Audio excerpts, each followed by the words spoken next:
درس و تدریس جو صبح سے لے کر شام تک یہاں پر قاری صاحب بیٹھ کر بچوں کو قرآن کی پڑھائی کر رہے ہیں، یہ بھی نبی پاک صلی اللہ علیہ وسلم کی تعلیمات میں سے ایک حصہ ہے۔ اور تصوف کا میدان، یہ بھی نبی کریم صلی اللہ علیہ وسلم کی تعلیمات کا ایک حصہ ہے۔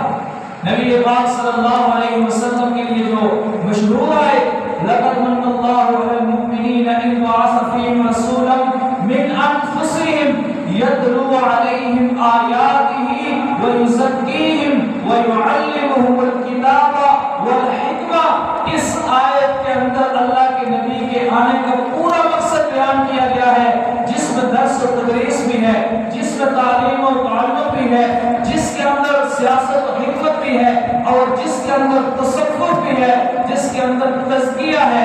آج ہم اللہ اللہ تو بیٹھ کر کر رہے ہیں، زبان سے اللہ اللہ تو کر رہے ہیں، لیکن وہی بات ہمارے دل کے اندر کیوں نہیں اترتی؟ اس کی مین وجہ اور پوائنٹ کی بات کیا ہے؟ اس کی وجہ یہ ہے کہ ہم نے یہ سمجھا کہ شاید صرف ذکر لا الہ الا اللہ لا الہ الا اللہ زبان سے پڑھ لینا کافی ہے۔ نہ میرے بھائی، نبی پاک صلی اللہ علیہ وسلم کا ایک فرمان آپ کو سناتا جاؤ۔ حضور نبی کریم صلی اللہ علیہ وسلم نے فرمایا کہ انسان کا جو دل ہوتا ہے یہ بالکل شفاف صاف شفاف ہوتا ہے، آئینے کی طرح سفید ہوتا ہے بالکل۔ جب انسان گناہ کرتا ہے تو اس کے دل پر ایک سیاہ دبا پڑ جاتا ہے۔ جب سیاہ دبا پڑتا ہے، اگر وہ توبہ استغفار کر کے اللہ سے معافی مانگ کر اس گناہ کو مٹاتا ہے تو وہ دوبارہ اس کا دل صاف ہو جاتا ہے۔ اور اگر وہ توبہ استغفار نہیں کرتا تو اس کا وہ سیاہ داغ جو ایک پڑتا ہے، اس کے گناہوں کی وجہ سے جو وہ گناہ کرتا جائے گا اور اس کے جو ہے دل کے اندر اوپر زنگ لگتا جاتا ہے، یہاں تک کہ ایک وقت ایسا آتا ہے کہ اس کا پورا دل جو ہے وہ کالا سیاہ پڑ جاتا ہے۔ گناہ کرنے کی وجہ سے اس کا دل زنگ آلود ہو جاتا ہے۔ اب اس کے بعد کیا ہوگا؟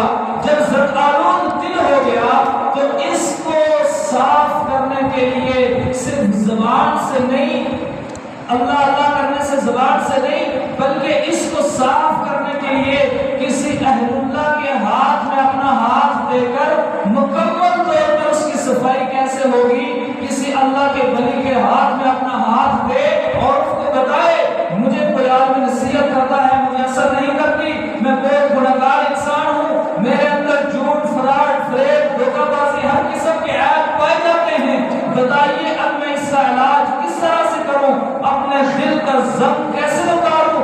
جب آپ تصوف کے میدان میں جا کر کسی اہل اللہ کے ہاتھ میں اپنا ہاتھ دے کر اپنے دل کی صفائی کروائیں گے تو تب جا کر آپ کے دل کی مکمل طور پر صفائی ہو سکے گی، مکمل طور پر تب صفائی ہو سکے گی۔ آج ہم اللہ اللہ تو کر رہے ہیں لیکن ہمارے دل پر اللہ کی محبت اور اللہ کے ساتھ جو عشق جو پیار ہونا چاہیے وہ نہیں آ رہا۔ اس کی وجہ کیا ہے؟ ہم مسجد میں بیٹھے ہوئے خود اللہ اللہ تو کر رہے ہیں لیکن جو گناہ ہیں ہمارے وہ اسی کے اسی طرح جاری ہیں۔ اللہ کے نبی صلی اللہ علیہ وسلم کا فرمان ہے نا، جو آدمی نمازی ہوتا ہے وہ گناہ نہیں کر سکتا، اس کے گناہ خود بخود دور ہو جاتے ہیں۔ آج ہم نماز بھی پڑھ رہے ہیں اور گناہ بھی کر رہے ہیں، کیا اللہ کے نبی کا فرمان صحیح نہیں ہے؟ نعوذ باللہ۔ زمین ادھر کی ادھر ہو سکتی ہے، آسمان اوپر سے نیچے ہو سکتا ہے، لیکن اللہ کے نبی کا فرمان غلط نہیں ہو سکتا۔ آج ہم نماز بھی ہیں اور گناہ بھی کر رہے ہیں، اس کی مین اور بنیادی وجہ جو ہے ہم اللہ اللہ تو کر رہے ہیں لیکن ہم کسی اہل اللہ کے پاس جا کر اپنے دل کا زنگ نہیں اترواتے۔ اس کا طریقہ کیا ہے؟ جب آپ گناہ کریں گے آپ کسی اللہ کے ولی میں اپنا ہاتھ میں ہاتھ دیں گے اور اس کو اپنے گناہوں کو بتائیں گے، حضرت مجھ سے یہ گناہ ہوتا ہے۔ میں اس کی چھوٹی سی مثال دیتا ہوں۔ آپ کو بیماری لگتی ہے، بخار ہوتا ہے، تو بخار کے لیے عام طور پر آپ کو پتا ہے کہ پیراسیٹامول پیراڈول کھاؤ تو بندہ ٹھیک ہو جاتا ہے، لیکن آپ نے اپنا ہاتھ جو ہے ڈاکٹر کو جا کر بخار کا علاج کروانے کے بجائے خود سے پیراسیٹامول پیراڈول کھا کر ٹھیک ہو گئے۔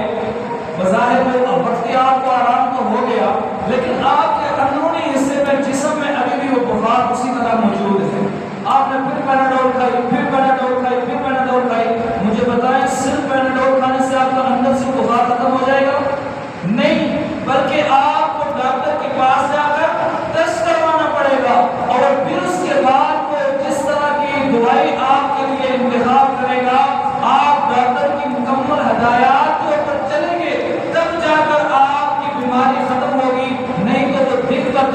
آپ کی بیماری بڑھتی ہی جائے گی، ختم نہیں ہوگی۔ تو میں کہتا ہوں جس طرح جسم کی علاج کے لیے ڈاکٹر کا ہونا ضروری ہے، اسی طرح آپ کی روح کو جب بیماری لگ جائے، ایک چھوٹا سا گناہ ہو جائے تو وقتی توبہ استغفار سے ختم ہو جائے گا، لیکن جب بیماری پڑھتے پڑھتے دل کالا سیاہ ہو جائے تو پھر خود سے کچھ نہیں، پہلے ڈاکٹر کی طرح ایک عالم دین کے پاس، ایک رحم اللہ کے ولی کے پاس جا کر اپنے دل کی صفائی کروانی پڑتی ہے۔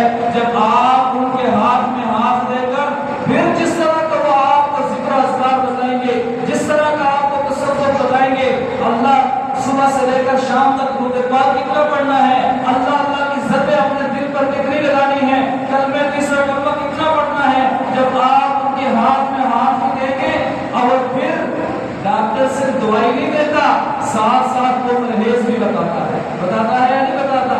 آپ کو ٹائیفائڈ ہو گیا، آپ وہاں سے بیٹھ گئے، آپ کو وہ بولے گا آپ نے سارے استعمال نہیں کرنا، چکناہٹ والی چیزیں نہیں استعمال کرنی، یہ بھی نہیں کھانا، یہ بھی نہیں کھانا، یہ بھی نہیں کھانا۔ بالکل اسی طرح جب اللہ کے ولی کے پاس جائیں گے تو وہ آپ کا ذکر و اذکار بھی بتائے گا، اس کے بعد آپ کو کچھ پرہیز بھی بتائے گا۔ پرہیز